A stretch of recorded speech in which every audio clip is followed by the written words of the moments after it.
I just realized within the last year that I either don't really understand what the comfort zone meant, or there's just different layers to the comfort zone.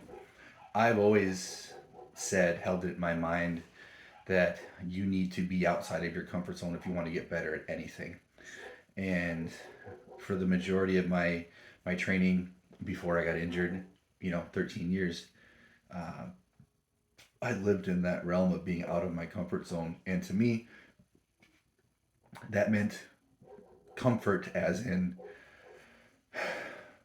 going to the gym when you're tired, doing reps that are going to put you on the floor when you're done, just working yourself to the bone, being uncomfortable the whole time, doing exercises that you despise but they'll make you better, doing cardio that you don't want to do because it'll make you better. Like, that's what I always thought the comfort zone meant. Like just physical discomfort um, in pursuit of goals. And that got me somewhere. But I've learned in the last year that either I was confused on what the comfort zone meant, or there's just different layers of comfort. For the past year, I have lived in fear of my back injury. I basically wasted a whole year because I was scared of my back injury. My back injury, which is not like an excessive back injury, like it's a herniated disc pushing on a nerve. Like, that's, people come back from that all the time, but it got me so paranoid that I spent a lot of that year scared to move, uh, and that's really fucking sad. Like, do you know how long a year is? A second at a time, because a lot of that time, every second of the day, I was scared to move because the slightest movement this way, that way, would set me back and trigger my injury, which made rehab and recovery almost mentally impossible for me. Like, the last year was a struggle, a real hard struggle. Probably one of the lowest times for me mentally that I've ever had, because you lose your identity. You don't know what you're worth. But getting off topic with that one, part of recovery and rehab is pushing the limits. You push yourself to the point of almost almost getting hurt again, almost retweaking it, and then backing off, pushing it to the point of almost hurting it, retweaking it, and then backing off. So, like, every single time you train, it's like you're walking the tight wire, the high wire, and the chances that you could re-injure it and set yourself back a month, it's a good chance. You know what I mean? Like, but that's a part of the game, and I was so afraid to push that, that I did not. I just mentally could not do my rehab. I was just paralysis by analysis. Like, I was afraid. I was just stuck in this whirlwind of anxiety and fear. Um, and then I slowly kind of learned that the comfort zone means a different thing. Like, when you're trying to progress from an injury and you're rehabbing, the comfort zone means that you have to go into the gym and you have to do a movement that is going to put you in the same position that hurts you. And then you have to work in that position the whole time, knowing that you could very well, if you lose attention, you lose tightness, you lose focus, you could set yourself back a month again, 2 months again. And you're constantly working in that realm of, I'm walking the tight wire. The slightest mistake could send me back, but this is what I have to do to get to the other side. Like, you're between two mountains. The only way to get there is that tiny little tightrope bridge. And that's the only way you're going to get to the next level. That's the only way you're going to level up, is to walk that tight wire. And that's fucking horrifying. And that's what the comfort zone, I have found, has come to mean. Like, you have to be comfortable with being uncomfortable. You have to be comfortable with going to the gym and knowing, okay, the last time I hurt my back was doing this same movement, and now I have to do it repeatedly, and I have to walk the threshold to where I feel like I'm creeping up on that door and then back it off, creeping up on that door and then backing off. And then sometimes you don't know where the door is. There's been plenty of times where I have re-hurt my back with no warning signs. Like I have felt good and it came out of nowhere. It's almost easier when you work into pain because it's setting up flares, like, okay, I'm not going past that. I'll work in that range, but I'm not going past that. But it's extremely frustrating to where you're walking that path and there's no flares, and then all of a sudden you fall in a hole.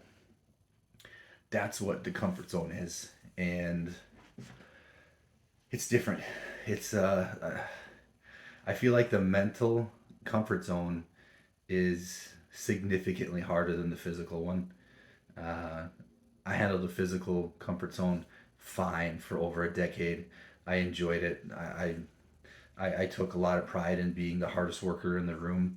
In my mind, I worked around a lot of hard workers, but in my mind, I always felt like I was the hardest worker in the room, and I took a lot of pride in that.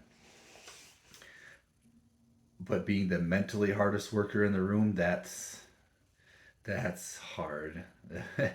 um, for whatever reason, um, in the past probably month or so, I don't know where it came from. I have found this courage isn't the right word because I'm not like going to war, but like found this courage to test the waters and walk out onto that thin ice and allow myself to be at the mercy of what's going to happen.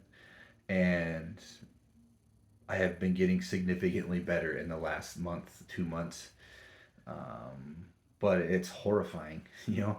Um, I recently have made myself do like, okay, every time I go to the gym, I'm gonna do something that makes me nervous, and sometimes that can make training not a happy place. Um, you never want your gym to be the source of your anxiety. The gym should be what takes away your anxiety, but sometimes when you're working with something like this, the gym will turn out to be your source of anxiety because you know you have to go do something that could send you back. And I don't know if the fact that I literally lost a year to it, um, and realizing my age and how much time I have left, to make something of myself in this sport, I don't know if that just clicked, but I have been making more bold steps, on my recovery. There's been certain exercises that I wouldn't touch, go anywhere near, if you paid me $100, and now I'm starting to, um, try them in baby steps. Um, Chris, Chris Doctor, my PT, uh, he said something that really kind of stuck with me. Um, we were talking about how I I get scared of a movement, so I just don't. So I just avoid it at all costs because let's say I have to do, uh, an RDL, so I have to bend. You know what I mean? And bending is horrifying. In my mind, I was like, oh, I have to have weight in my hands. I have to do like 4 sets of 15 to 20. And that's like something I just don't even do them. But what we were talking about is your perception is of what needs to be done and what can be done are really screwing you over. You know what I mean?